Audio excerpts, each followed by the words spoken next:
Okay, in this video, we're going to talk about combined ideal gas law. So far, we have discussed the Boyle's law, Charles' law, and Avogadro's law. This is a summarizing slide showing that the mathematical formula of three laws.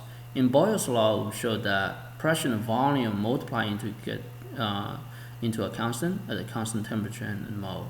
And Charles' law, you can see V and T are directly proportional. When V goes up, T goes up, or vice. Avogadro's law shows you V and the number mole and here are directly proportional to each other.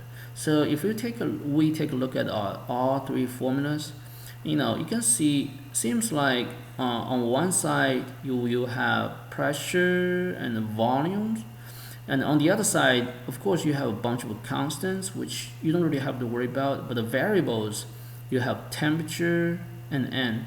So is there any way we can combine these three gas laws into one general gas laws which includes all of the possible variables instead of have to be strictly following these conditions with constants? And the long story short, there is general gas law, which is shown in this pink box. Okay, now this is a very, very useful formula for many scenario. And P here stands for pressure, V here stands for volume. On the other side, N stands for the number mole, temperature stands for T stands for the temperature, and R here is a universal constant. Okay, so this is not just any constant, this is a number actually. It's like a pi number. It's 0.08206.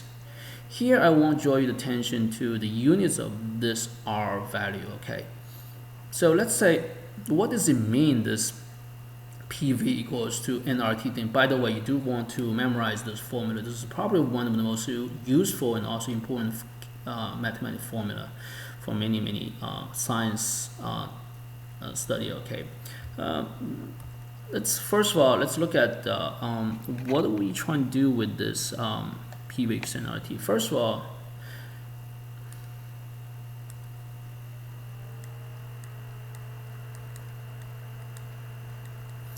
now R equals to, if we rearrange this into R, solving R, moving N and T over the other side, you have to divide N and T on both N and T on the other side, so you would have PV over NT, and this number is going to be 0.08206. Now think about the unit of R value here. It's basically combined units of pressure, volume, mole, and temperature. So here's the thing, if you ever seen this number, or if you ever use this number in your calculation, the units following this number is going to be the units of pressure, which is going to be ATM. The units of volume here is going to be liter. The units of mole is mole. The units of temperature here is Kelvin. So in other words, any number you're going to plug into this formula, and also using this 0.08206 number, you have to strictly follow all of these units. So basically, if you have any temperature giving you in Celsius degree, you have to convert into Kelvin before you can plug into this formula. If you have any pressure other than ATM, you have to convert into ATM. If you have any chemicals that's not in mole, in grams, in whatever it is, you have to convert into mole first. Okay, so this is the about units. Also, this also tells you, no matter what kind of gas you have, how much do you have, you can have all four variables. It doesn't really matter if what temperature, what pressure, what volume. Okay, so you can have all four variables dynamically interact with each other, but P times V divided by mole divided by temperature is always going to be a constant. Okay. Now,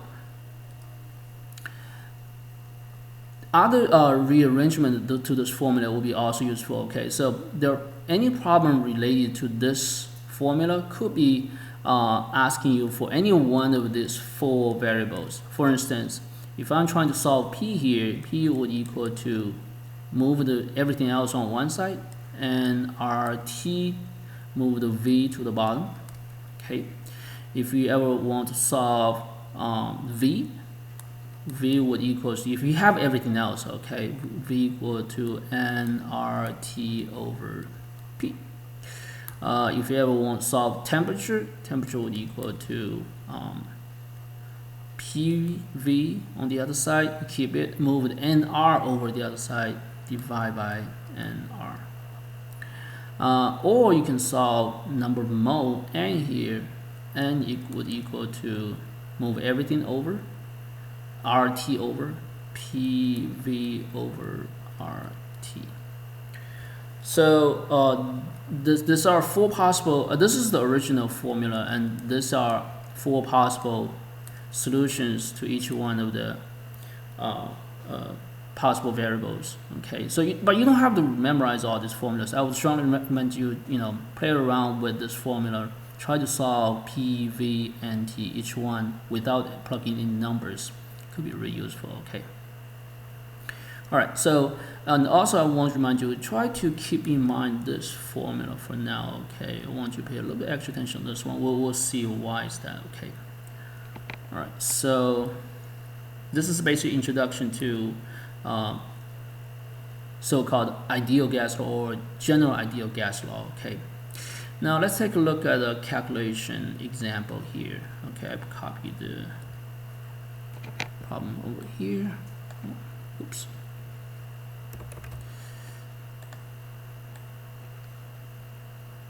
All right, so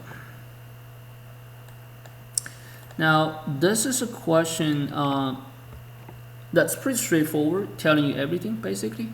Okay, so a sample of hydrogen gas, hydrogen has a volume of 8.56 liters.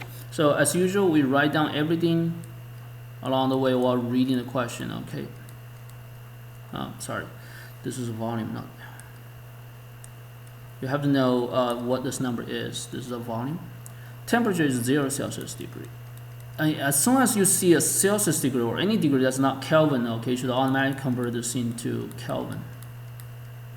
From Celsius to Kelvin, it's just going to add in 273. That's a constant.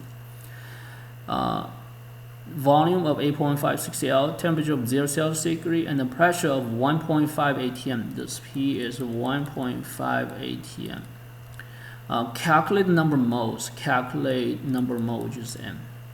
This gas. So N equals to PV equals to nRT. N equals to, if we isolate M by moving RT over to the other side and flip right to left, you would have N equals to PV over RT. Plug in all the numbers, given that you have the R value here. Pressure is 1.5, volume is 8.56, R is 0.08206, temperature is 273 Kelvin. Okay, and you would have, by the way, pressure, volume, temperature, they all measure numbers. You need to count significance of all of them. But R value is a constant, universal constant. So use as it is and don't count the significance of R value. It's an exact number. Okay. So at the end, you would keep two significance for this one. You would give 0.57 mole. Okay. All right. I want you to take a quick pause here, see if you can work out the next problem here. All right. So.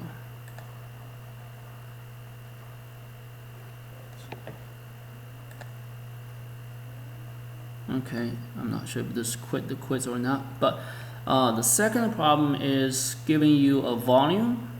Asking you a volume. What volume? You have to know exactly what you're looking for. Okay, so PV equals nRT. You're looking for volume. V equals to nRT over P. Occupied by 2.250 mole. So N equals to 0.250.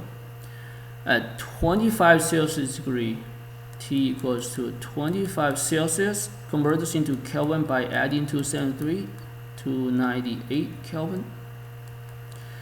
And 371 torr. Okay, if you remember this, okay, torr is actually a unit of pressure.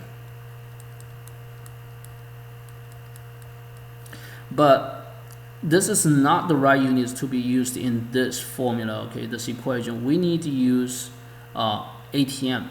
Already said the reason, okay. You have to convert this torr into ATM. That's why you're given the converting factor here. 1 ATM is 760 torr. So as usual, 371 torr times having the torr at the bottom, so you can cancel it. Your targeting unit is ATM on top. So the number here is going to be 1 ATM 760 torr, and you will have a pressure of 0.488. Now we have all the numbers, N, T, and P.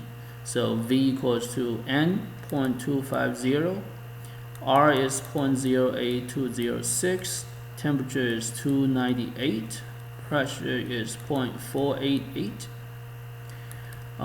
Every number is in the right unit, and you should have 3 sig figs at the end.